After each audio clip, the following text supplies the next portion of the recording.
Capítulo 7. Nicodemo. Por fin alguien se había apiadado de mí. El aire fresco empezó a fluir de nuevo dentro de aquella sala. Me pareció demasiado curioso observar que había 12 butacas, sin contar la mía, 13 en total. Para algunas personas el significado del número 13 es de mala suerte. Lo menciono porque creo que era demasiado evidente que el diseñador de esa sala no tuvo en consideración ese pequeño gran detalle. Tal vez esa era la razón por la que pocas personas decidían estar allí. Por otro lado, recordé que en el sentido bíblico, el número 13 es sinónimo de rebelión y de desorden. Quise protestar porque el frío era casi inaguantable, pero no había nadie a quien hacérselo saber.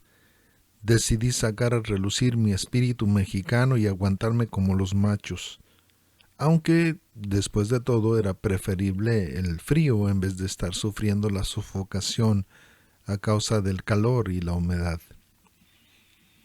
Me puse de pie para descansar un poco mi espalda, pero me dio la sensación de volver a estar metido en la escena de inmediato.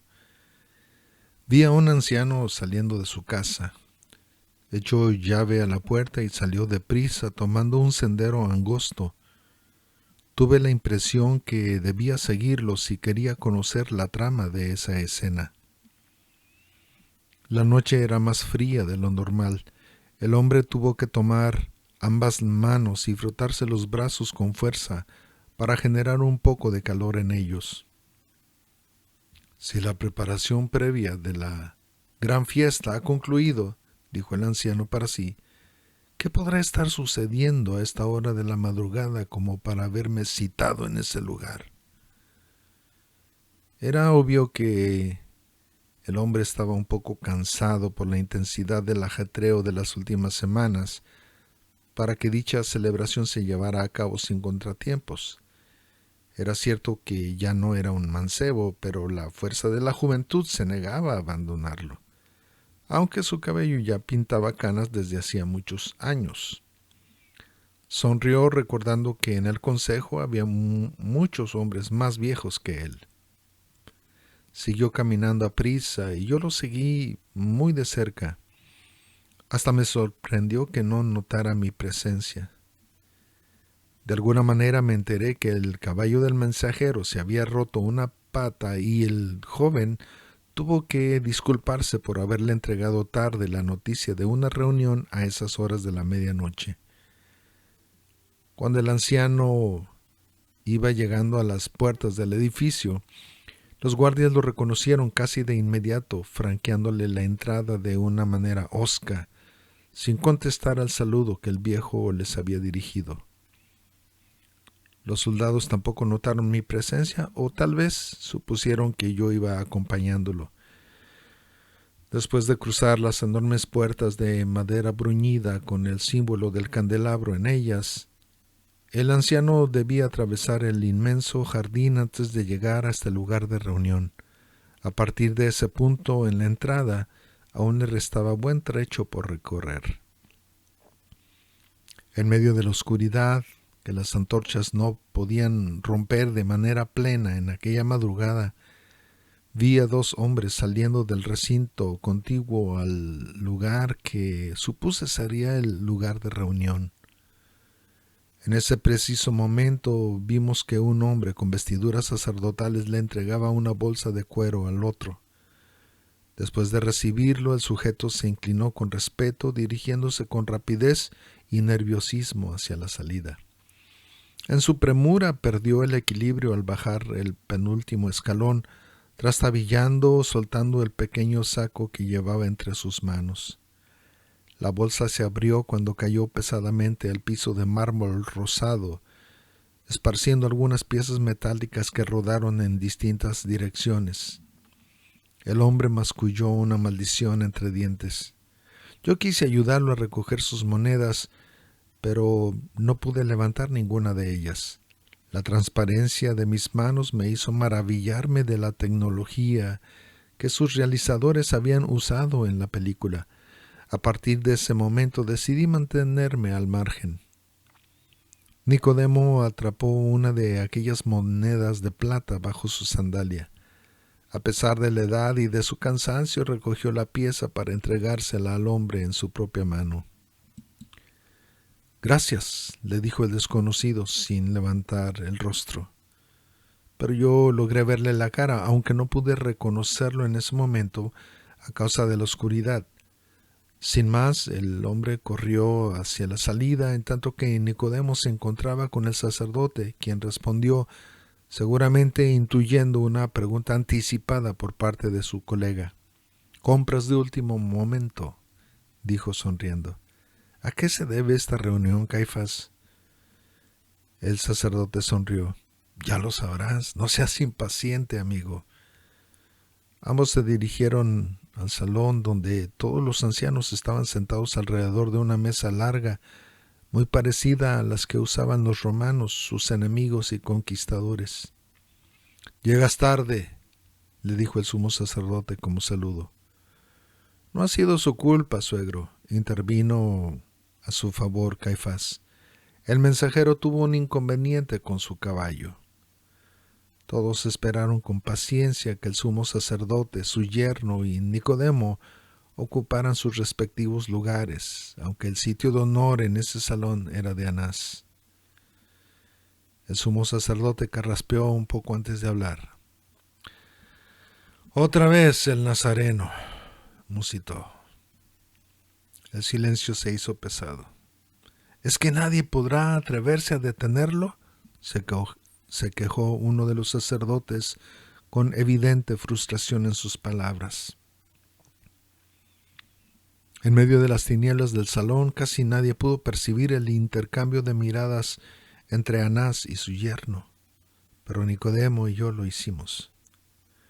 «En realidad», dijo Caifás, intuyendo la aprobación silenciosa de su suegro para empezar a hablar, «el Nazareno tiene sus horas contadas. Solo es cuestión de encontrar a sus acusadores». «¿Acusadores?», preguntó Nicodemo. «¿De qué lo acusarán? ¿Acaso ha quebrantado la ley de Moisés?». Caifás y el consejo se sorprendieron por la manera en que Nicodemo había hecho su inesperada intervención.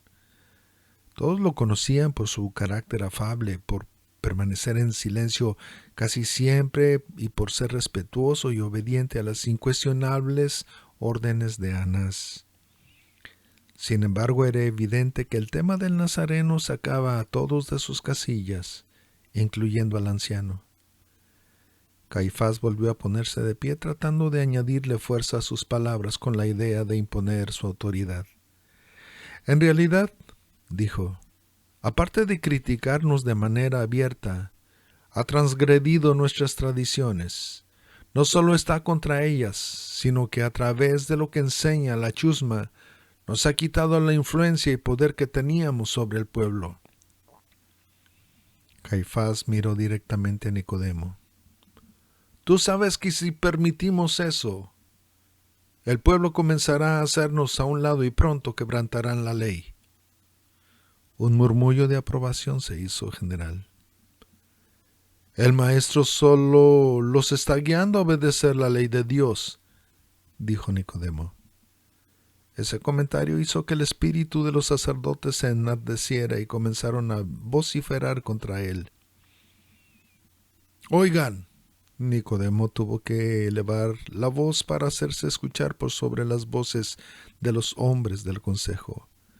«¿Entonces todo esto es solo para defender nuestras tradiciones? Tenemos la ley de Dios que le indica al hombre cómo debe comportarse. ¿Acaso no es suficiente?» «No seas iluso, Nicodemo», insistió Caifás, elevando su voz para hacerse oír. «El Nazareno ha sanado a muchos enfermos. Ha hecho infinidad de milagros y ha resucitado a muertos violando el descanso obligatorio del sábado. ¿No te das cuenta de lo peligroso que se ha vuelto para nosotros?» Los ojos de todos los presentes se posaron sobre el sacerdote. «No veo que esto sea una ofensa para Dios», insistió Nicodemo. «Tal vez el Nazareno está haciendo parte de nuestro trabajo. Después de todo, hacer justicia y tener misericordia es nuestra obligación como sacerdotes de Dios, ¿no? Nicodemo levantó su mano para indicarles que debían de guardar silencio hasta que él dejara de hablar. Y especialmente, hizo una pausa antes de insertar el molesto aguijón de la verdad, se nos olvidó cómo caminar humillados bajo la poderosa mano de Dios. La gritería era aterradora. Me sorprendí que los sacerdotes no se levantaran de sus lugares en esos momentos para masacrar a Nicodemo, porque tal parecía que la necedad de un hombre estaba poniendo a temblar las posiciones y tronos terrenales de aquellos que se aferraban con uñas y dientes a la gloria de continuar teniendo el placer ficticio de este mundo. Definitivamente esa reunión extraordinaria estaba a punto de culminar en una tragedia. Vi que el rostro de Anás estaba encendido, lleno de ira. Todos guardaron silencio cuando vieron que el sumo sacerdote se levantaba de su asiento lentamente, señalando con su dedo índice el rostro de Nicodemo de forma acusadora. ¿Acaso quieres ver a nuestras descendencias mendigando pan en las calles por el resto de sus vidas?, balbuceó indignado. Entonces Nicodemo supo que el sumo sacerdote había logrado pegar un golpe letal en el punto más débil del alma de sus compañeros de ministerio. Las miradas, los gritos y los insultos de los llamados hombres de Dios en contra suya le indicaron a Nicodemo de forma clara que todos estaban de acuerdo con la decisión que Caifás y Anás ya habían hecho en secreto. Esa reunión extraordinaria había sido una farsa. De hecho, era evidente que habían convocado a todos los miembros del Sanedrín porque necesitaban el aval de todos para no ser culpados si las cosas se salían de control. Nicodemo trató de esconder su rostro entre las penumbras del salón, el que había considerado lo más sagrado. Aparte del lugar santo y el lugar santísimo, para él ese sitio había significado una habitación donde se reunían los siervos del Señor, bajo la cobertura del mismo Dios. Pero de pronto aquel lugar se había convertido en la jaula de lobos rabiosos, sedientos de sangre inocente. No estaba desilusionado del Eterno ni de su palabra, pero el sistema religioso apestaba más que las cloacas públicas que los romanos habían construido a todo lo largo y ancho de la ciudad. Su corazón se llenó de tristeza.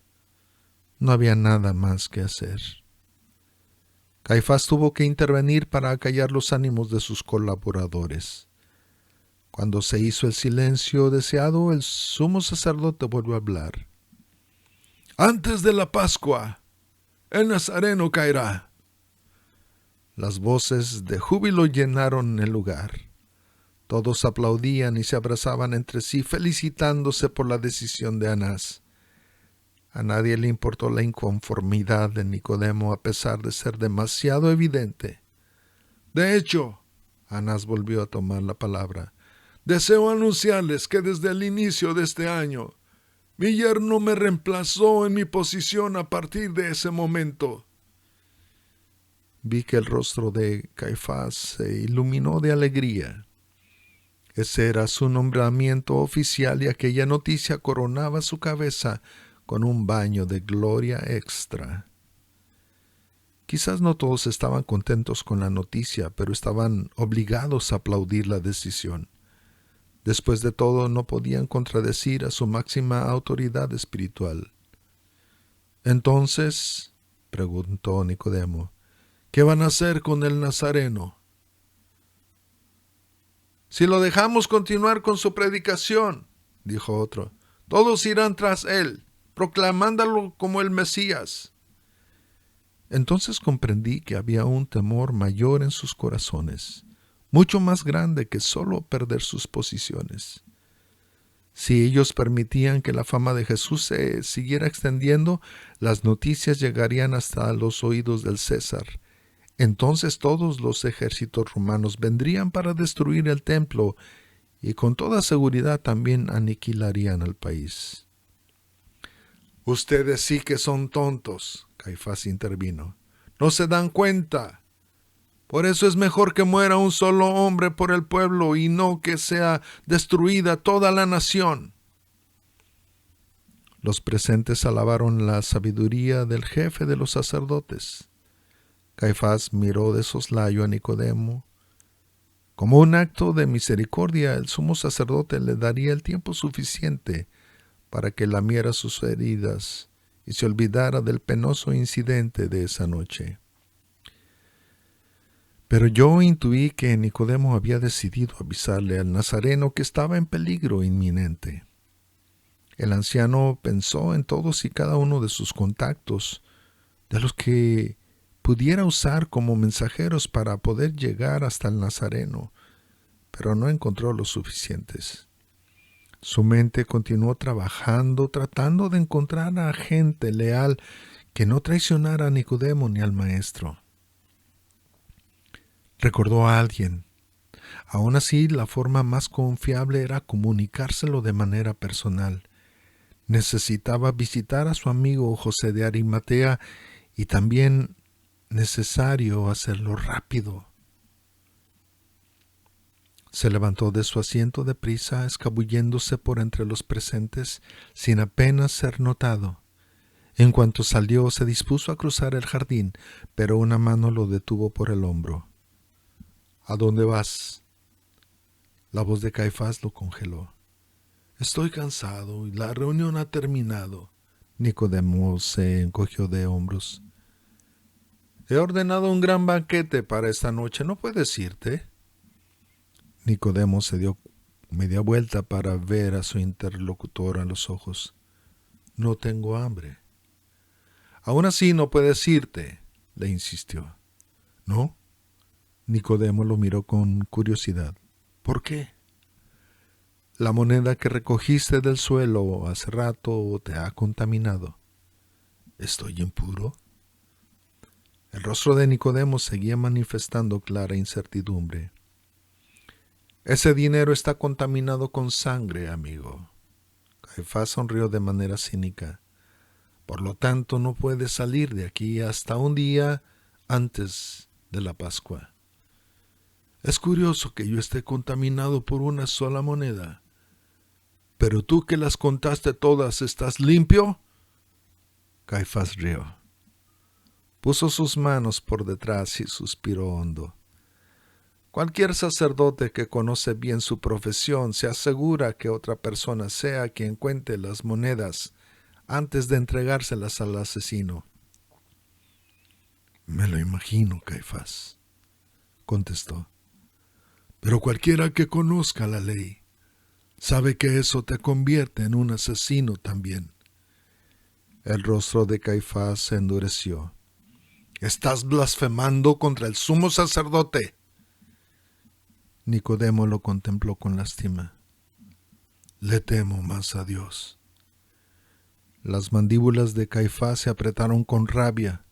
Simuló reír, pero sin duda era una risa amarga. A Dios, que es misericordioso, le podemos pedir perdón cuando sea y Él nos extenderá su gracia, pero mi suegro no tendrá compasión. Nicodemo suspiró. Era evidente que el sistema religioso heredado por sus ancestros había trastornado el alma de aquellos que habían renunciado a la unción divina por escoger el poder. Déjame ir, insistió Nicodemo. Tengo que encontrarme con alguien. Caifás volvió a sonreír meneando su cabeza. Les hizo una señal a los guardias del templo que estaban rodeando el jardín para que se acercaran. Entendí que también eso estaba previamente planeado. Su habilidad para armar esa conspiración de manera tan perfecta me sorprendió. Si tienes que enviarle a alguien algún recado, dámelo, se lo haré llegar.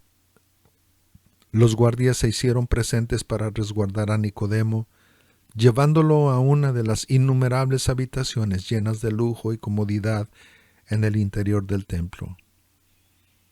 Dentro de unos momentos sería llamado al comedor principal, donde la mayoría de sus compañeros ya estaban acomodados en sus sitios.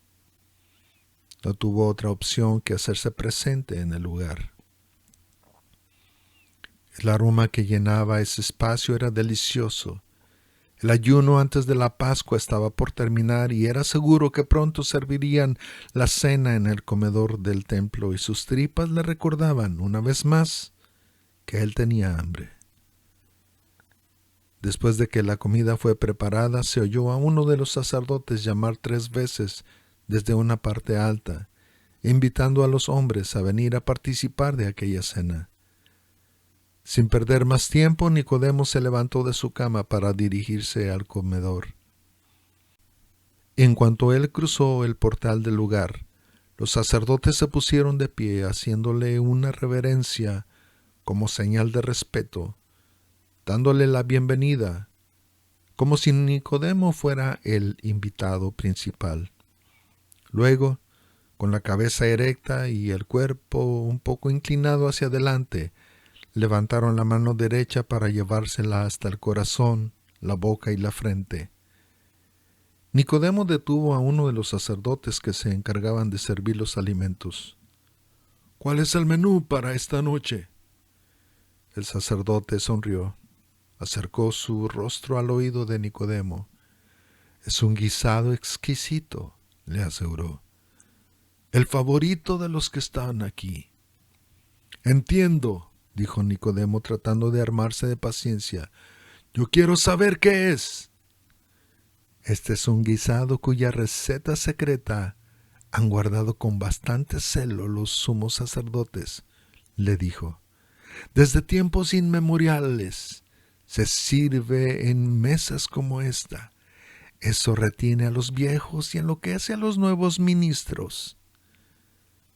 Para mi punto de vista era evidente que el sacerdote no conocía aquella receta, así que Nicodemo tuvo que conformarse con esperar hasta que el último de sus nuevos compañeros ocupara su asiento en aquella mesa.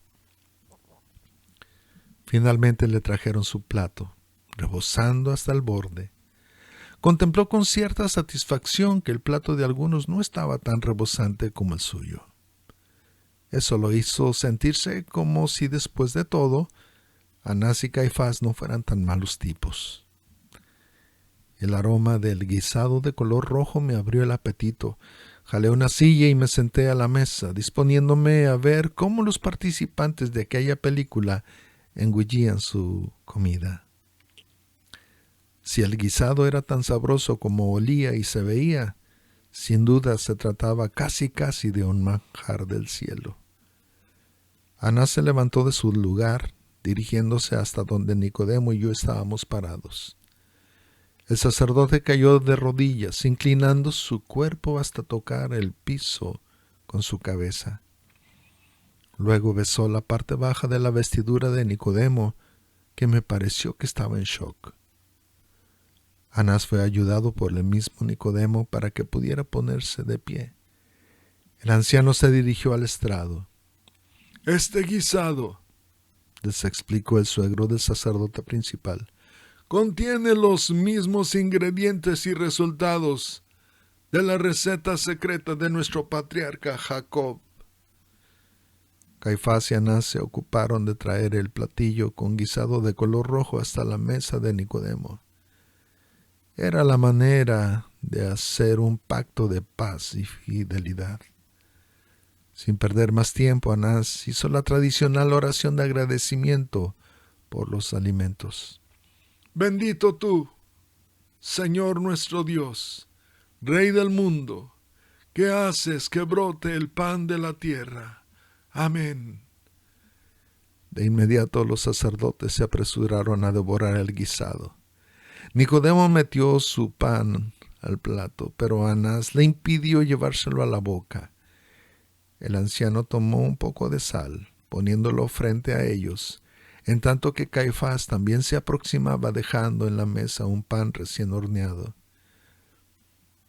«Hay pan y sal entre nosotros», le dijo Anás mirándolo a los ojos. Nicodemo echó sus hombros para atrás. enderezando su cuerpo. Exhaló aire con fuerza, pero no dijo nada. Los dos sacerdotes lo miraban con suma paciencia. Nicodemo parecía como si estuviera meditando algo que yo no comprendía. Caifás cortó un pedazo de pan para ofrecérselo. «Estamos unidos por un pacto solemne», musitó Caifás mientras cortaba otro pedazo de pan. Estaban haciendo el ritual del pan antes de comer. Ellos nunca usaban el cuchillo para cortar el pan porque pensaban que era absolutamente malvado cortar el pan. Así que siempre debían partirlo con sus dedos. Cortar el pan era como cortarse la vida a uno mismo. También yo había leído que un enemigo no probará la sal de su adversario a menos que esté listo para reconciliarse con él. En Siria, algunos distritos rurales, actualmente existe la costumbre que una persona en una misión de importancia no comerá pan ni sal de sus hospedados hasta que haya cumplido con dicha misión. Ellos piensan que el convenio de pan y sal no debe considerarse o tomarse en cuenta hasta que la actitud del hospedador sea conocida con respecto a la misión del huésped. Anás, Caifás, Nicodemo y muchos de su generación habían sido enseñados a creer que el pan tenía un significado místico y sagrado. En algunos casos se tenía tanta reverencia hacia el pan que no eran capaces para levantarse a saludar a un huésped si estaban partiendo el pan juntos. Tal era su actitud hacia el pan. Después de estar en una actitud de meditación, Nicodemo tomó un poco de sal y la añadió a su guisado. Entonces Anás y Caifás sonrieron con satisfacción. Era tiempo de meter el pan al guisado y procedieron a comer. Un estremecimiento interior fue recorriendo mi cuerpo. Quizá los sacerdotes estaban pactando con él el acuerdo de eliminar definitivamente al nazareno. Tal vez Nicodemo notó que el primer bocado había tenido un sabor amargo, pero a medida que consumía el guiso fue tomándole gusto. Pronto se olvidaría que una noche había recibido un llamamiento superior desde el cielo. Ahora estaba disponiéndose a cumplir el deseo del hombre, listo para ocupar una posición muy diferente e inferior al diseño divino. Después de todo, no sería el primero ni el último en renunciar al llamado. Deseaba recordarle el encuentro nocturno que él había tenido con el nazareno, pero el olor del guisado embotaba mis sentidos. Caifás notó como si algo estuviera fuera de lugar. Se disculpó prometiendo regresar enseguida. ¿Y qué del nazareno?, le pregunté a Nicodemo, sin estar seguro que él me escucharía. ¿Acaso no naciste de nuevo? Nacer de nuevo, sonrió con ironía, tras degustar el tercer bocado. ¿Y quién necesita eso cuando puedo disfrutar de los privilegios ministeriales dentro de este precioso templo? El ambiente alrededor de las mesas era de franco regocijo. Nicodemo decidió relajarse y comenzó a conversar con sus colegas sin dejar de comer. Intuí que a partir de esa noche a Nicodemo le esperaba una buena posición dentro del Sanedrín. Por fin sería amigo íntimo de los sacerdotes principales y de todos los demás. Caifás, el jefe de los sacerdotes, regresó a la mesa poniendo un plato de lentejas frente a mí. Me sorprendí cuando sus ojos se posaron en los míos. «Anda, come», me dijo. «Sé que tienes hambre». Yo miré en todas direcciones, volteé hacia atrás suponiendo que alguien estaba a mis espaldas, pero no pude encontrar a nadie. Él me sonrió. «Lo hemos preparado como a ti te gusta», me dijo sonriendo. «También le ofrecemos este guisado a nuestros servidores más distinguidos».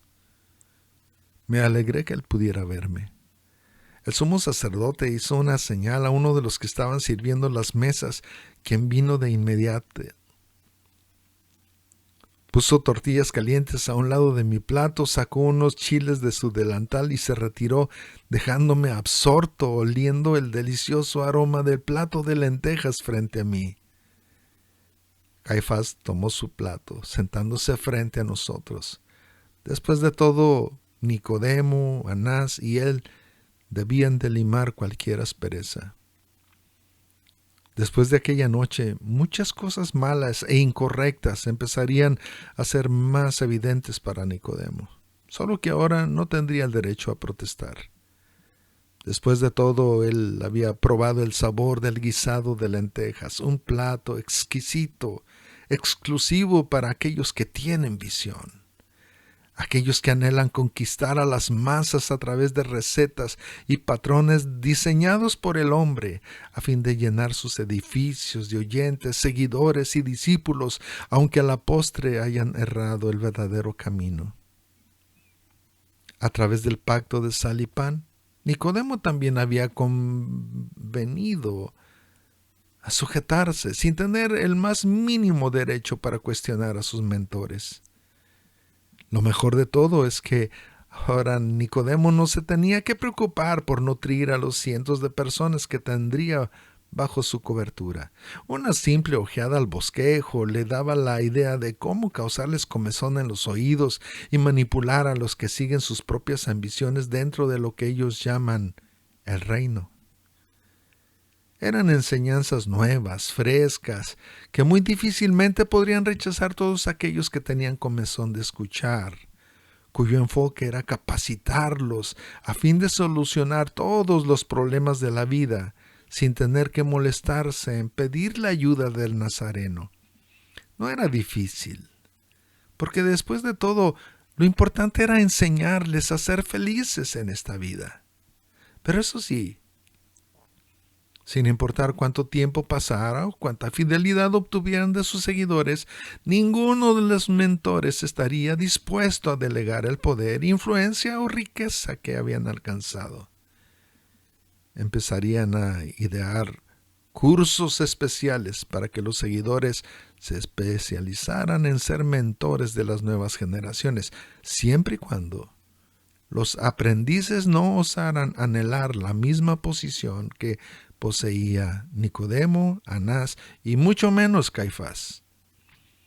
Y así Nicodemo y sus seguidores no tendrían que exponerse a sufrir la penosa persecución de los romanos y tampoco tendrían que cargar la cruz o enfrentar las aflicciones y maldición de la pobreza. Esas sí eran buenas noticias. Después de todo, la bendición financiera y el bienestar físico son siempre la voluntad de Dios para sus hijos. La fe, el discurso positivo y las donaciones a causas religiosas aumentarían la riqueza material propia, ¿o no? Era extraño imaginarme a Nicodemo, que había tenido un encuentro con el Nazareno viviendo en cuerpo y alma, enfocándose en proclamar a los cuatro vientos las palabras «decláralo y recíbelo» o «písalo y arrebátalo». Era obvio que su mensaje se tornaría más insípido al hablar de la salud y las riquezas o el evangelio de la prosperidad y la teología de la confesión positiva. Me hizo recordar la filosofía hindú y oscurantista que mi propio padre se había empeñado imponerme cuando yo era adolescente. Sin embargo, con toda seguridad, algunas personas que consideraran ser parte del remanente comenzarían a sospechar que el mensaje original habría sido diluido y empezarían a salir de Egipto, rechazando de esa manera el mensaje de esa clase de evangelio corrompido y que corrompe. El menú sobre la mesa de Caifás era invariable. El guisado rojo de lentejas siempre estaba presente. Las ropas y amistades de Nicodemo fueron cambiando por unas más espléndidas. Era evidente que el mensaje le funcionaba a él, pero sus seguidores y los más allegados a él continuaban sumiéndose en la ignorancia, necedad y pobreza.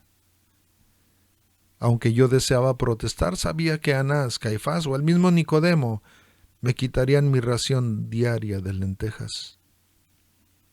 Para ser franco, no sé si a estas alturas de la película estaba cómodo o no. En ciertas escenas y diálogos con estos personajes había sentido un poco de malestar, especialmente porque en mi propia experiencia yo había decidido dejar de hacer ciertos cuestionamientos a los líderes que habían estado sobre mí a fin de evitar problemas en mi vida.